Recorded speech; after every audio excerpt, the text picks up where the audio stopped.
Mateo, Davao, I think, congratulations, props to you guys, shout out to Mateo.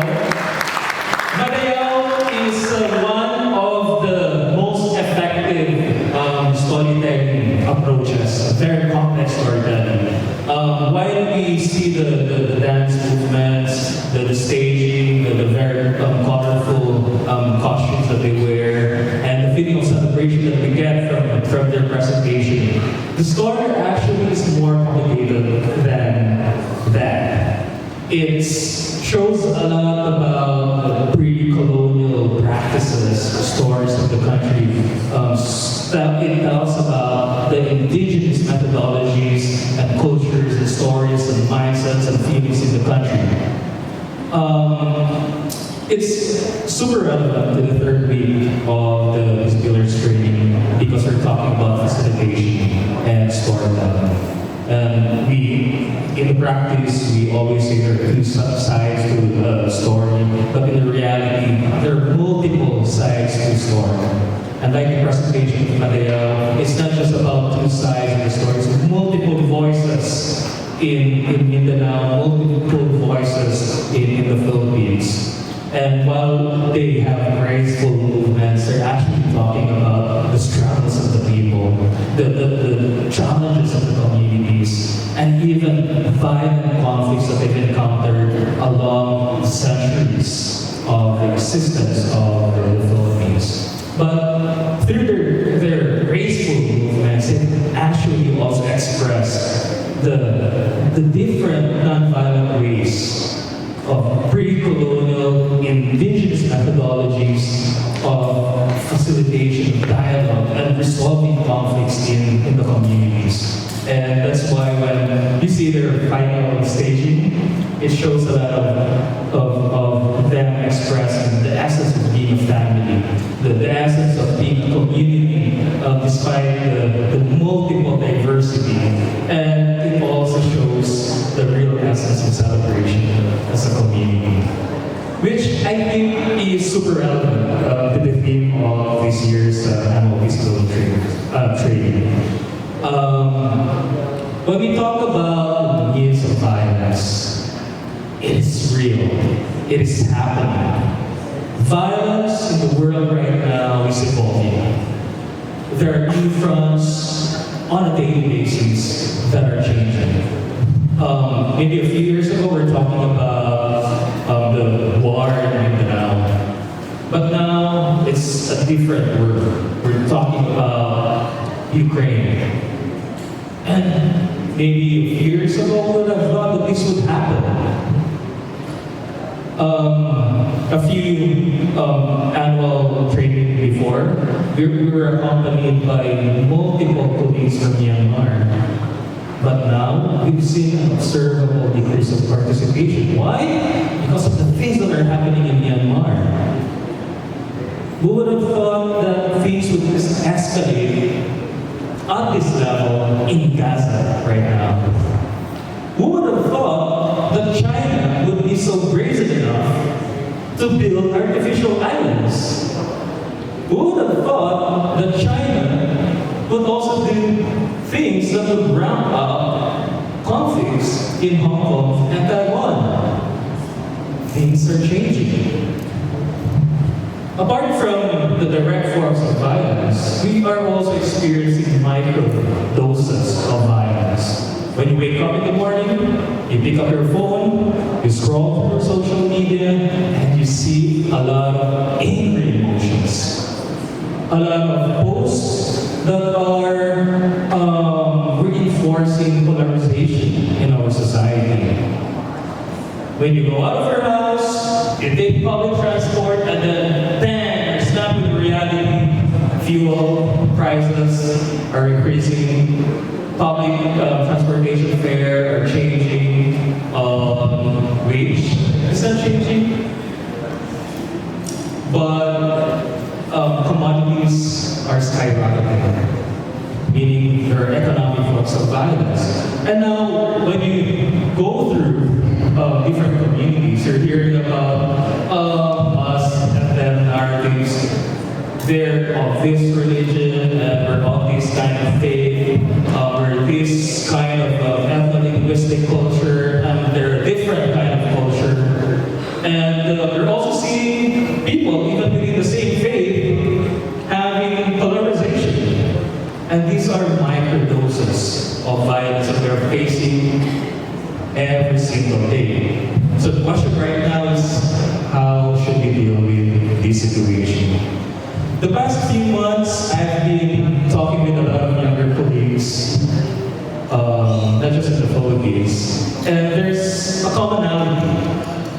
One, there's a commonality wherein there's an appreciation of the evolving environment of conflict. And number two, there's a commonality of a feeling of maybe I'm in the wrong profession, maybe I'm in the wrong line of work. A lot of them have said, just last year I've drafted about 5 resignation letters.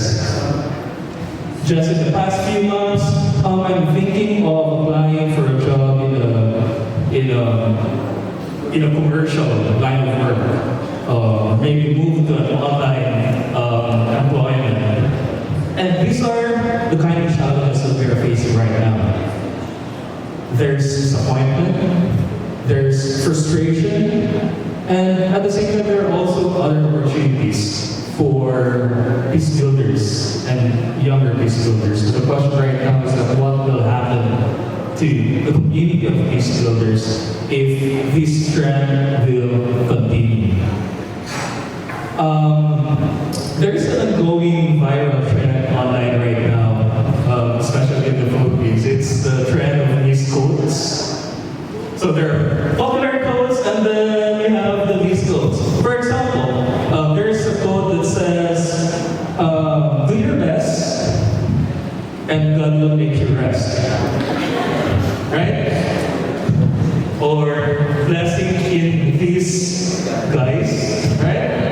So I think I'll try to connect some of those Miss Quotes to our to my message for you. The Miss Quote is aim for the ground. The quote is aim for the stars and sky, right? But I think in the present situation of peace building, regardless of your location, we need to aim for the ground. What does it mean to aim for the ground?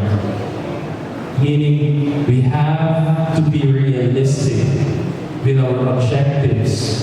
We have to be realistic with our approaches.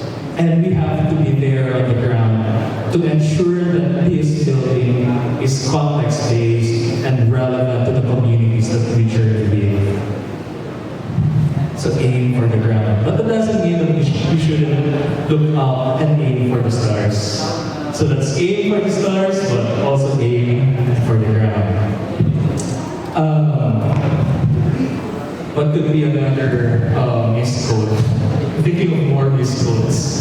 I'm sure that along the next 5 days of training, we'll hear a lot of Miss Quotes from our co-workers, because maybe from the facilitators, so maybe you should take note of the Miss Quotes and maybe share it towards the end of the training. But when we say aim for the ground, it means taking up to the challenge of having the courage to face the current context. Where can we use courage right now? Well, we can use courage to look evil on the eye and tell them that is wrong.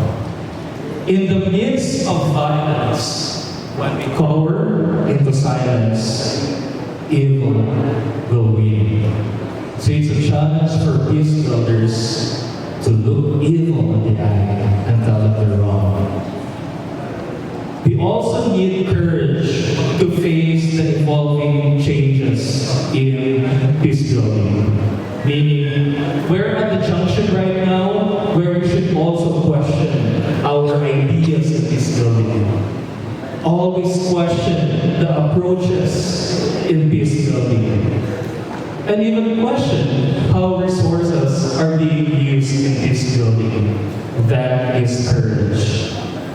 It takes a lot of courage to also ask why resources for development of this building are also being, let's say, monopolized by few. That's a question that we should ask to make this building relevant in the needs of violence. It also needs a lot of courage for us to also ask ourselves, am I still ready for this? Do I need to take a break? Where am I in this conflict? And it takes a lot of courage.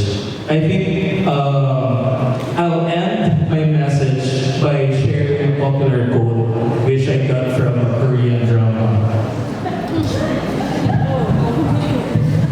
I'm sure you've thought about healing and stuff, and my healing, my favorite form of healing is K-dramas.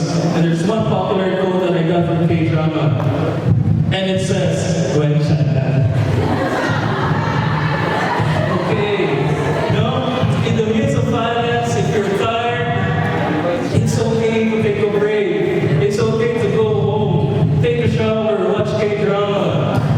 If you think there's something wrong with what you're doing, it's okay to say, it's okay to ask, it's okay to be critical.